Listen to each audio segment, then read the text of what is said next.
What's going on YouTube? My name is FG3000. I'm back in the place to be and welcome to Ragnarok Tactics. This is a brand new hero collector based on the Ragnarok IP. This game just came out yesterday, so if you do want to download the title, I will have the links in the description below. So let's start this off as we always do, starting off with the monsters that you can collect. Now, as I stated, this game is based on the Ragnarok IP. So for all you Ragnarok fans out there, I don't have to tell you, your nostalgic feelers have already been activated. So I'm sure a lot of your favorite characters are here and represented. But for everyone else that did not grow up playing Ragnarok, I don't really see a ton of crossover appeal when it comes to these characters, so your mileage may vary, but I will tell you, as a person that did not grow up playing Ragnarok myself, something about this background music, not necessarily the characters, but the background music making me feel some type of way. Like I'm feeling nostalgia on a game that I didn't even play before. Like this background music is so good and soothing, so take that for what it's worth. So those are the characters there. Let's go ahead and jump right into combat so I can kind of show you what you're going to be doing here in the wonderful world of Ragnarok Tactics.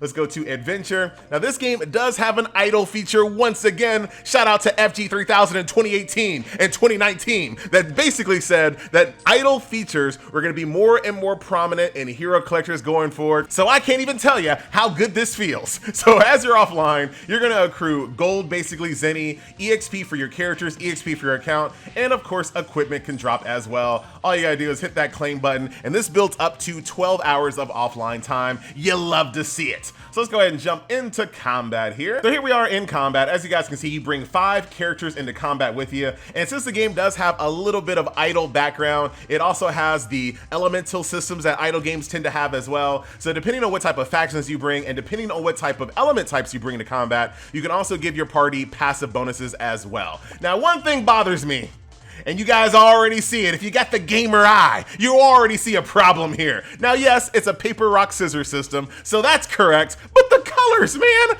I gotta unlearn like 11 years of gamer elemental advantages and mismatch knowledge to play this game properly. And you wanna know the last game that did something like this, that irrationally annoyed FG? I'll tell you what game it was. Raid Shadow Legends. I'm not saying this game has anything in common with Raid Shadow Legends. I'm just stating a fact. Now here we are. Now when it comes to the tactics portion of this game, basically what you want to do is kind of align some of your little Ragnarok people here in order to kind of maximize which targets that they go for while minimizing their interactions with people that they have a lower elemental advantage towards. Now I will tell you this. Based on how much power that this game gives you, I really haven't had to do this at all. I've just thrown it on autoplay ×2 and I let them go. Now that's not saying that the tactics are not going to come in handy a little bit later. I'm just saying based on how much power they give you, how many summons they give you, how many resources they give you early on in the game, it really doesn't matter too much. But I can absolutely see higher end, you know, content, PvP, things of that nature. It's definitely going to make more of a difference. But early game, not too much at all.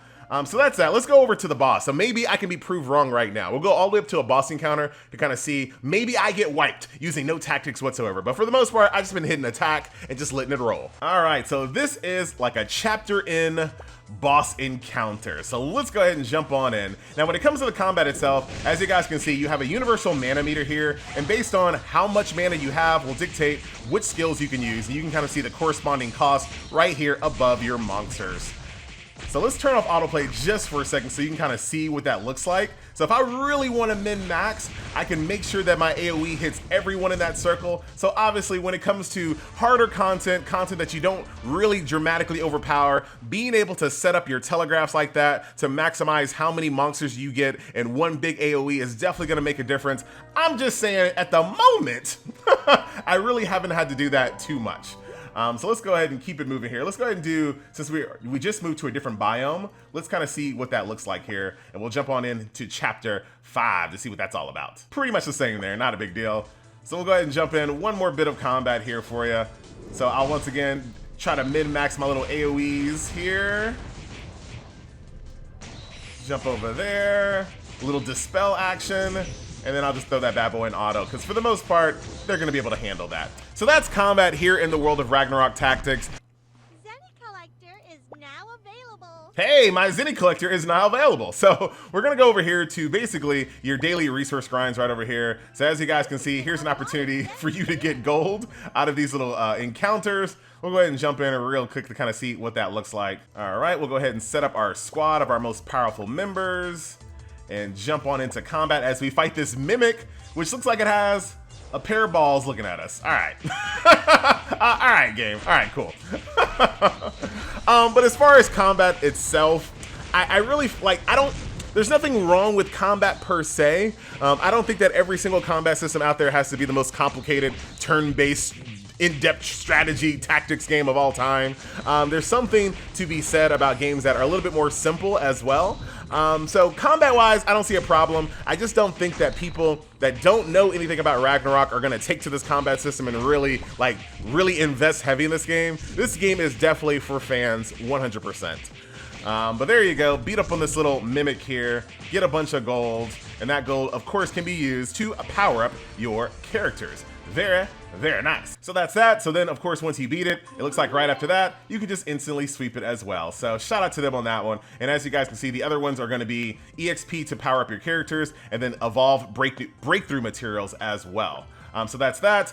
You also have kind of like this endless tower mode as well. Pretty straightforward, exactly what you might expect it is. You're gonna go up this tower, defeating encounters on each floor. Those floors are gonna give you better and better rewards. Let's make sure we have our real squad in the place to be and jump on in to combat. This will be an easy clap because I have leveled up pretty dramatically since the last time I've done the tower here. So this shouldn't be too much of an issue whatsoever. Look at these little cute dogs, man. These cute dogs with crossbows. See, that's what I'm telling you. If you really know about these characters, I'm pretty sure that's gonna put a smile on somebody's face. It did to me. I don't even know what this game's all about. But that gave us a few evolved materials as well, or breakthrough materials, depending on which game you came from. So that is that, and up the tower you go. So that's the tower, and as you guys can see, there's a little bit more here. There's the Dojo Challenge and the God Beast Strike, which of course will give you even more materials as you move along. So that's the adventure mode. That is the daily resource grinds over there. You also have Arena, which once again is very straightforward when it comes to Arena in these types of games. You're gonna find out, you're gonna look for someone that you know that you can defeat, like this guy right over here, Antoine Bonita. Hola, ¿cómo estás? I'm coming for you. I wish I could have said I'm coming for you in Spanish, but you know what? I failed. All right, and boom, boom, boom. There we go. And this is gonna be an easy clap. It looks like if this is a real person, they don't really have their team completely set up yet, so no problems whatsoever. G to the G. Very nice. Oh, look at this. Boop. Hey, I definitely need those. Those are actually pretty hard to come by. And there you go. That is PvP. You can do that 5 times per day. And then there is a Peak Arena that opens up a little bit later on in the game world as well. Moving on down here, you have Summoner Duel, and you also have Fairyland Adventure as additional content that I don't have unlocked to show you in this video. We kind of move back over here. Of course, since the game just launched, there are tons of and this is what I was telling you before, there's so much going on when it comes to just giving you just so much power throughout this game. There's 7-day goals. The game is gonna be flooding you with power. So the whole, like I said, the whole tactics thing right now in the game, it just really doesn't apply because you're just so powered up right now. But maybe a little bit later on, once it kind of irons out a little bit, that won't be that big of a deal, an issue there. If we go over here to guilds, as you guys can see, there's a Goblin Treasure MVP trial, which is basically like bosses, and an Endless Tower as well to participate within your guild, in addition to all the other gameplay modes that we've already showed you. So when it comes to content, the game definitely has a bunch of it. So there you go. That is Ragnarok Tactics. If we talk about upgrading your characters themselves, pretty straightforward, very much like an idle game. You're going to be able to level up your character once you hit a certain level milestone. Basically, you're going to need to limit break your characters. Now, unfortunately, I don't have 1,250 of these, but once I do, I will be able to go up to a maximum of level 60 instead of 40, and away you go. So in addition to leveling up your hero characters, you can also level up your troops as well with different little essences that give them additional skills skills. So if you take a look at all of my little army troop characters here that accompany my hero characters, they all have a different essence equipped, and I can switch these out for something else as well. So if I want to switch them out with like this water defense essence, that's going to give them a heal or a magic attack or different types of abilities right over here that increase like crit. So there's a lot of customization when it comes to what type of tactics you bring to combat. So that's definitely the game absolutely is telling the truth when it says it's Ragnarok Tactics. All I'm saying is early on, you don't really have to use that many tactics at the moment. So that's that. You also have equipment that you can equip as well that can also be upgraded using a Zeny. There are a couple of other features here that'll unlock based on your level. So that's the upgrade system. Those are the monsters that I have unlocked. Let's end the video off as we always do over here in the Hatch Lab. This is where you can do some summons here.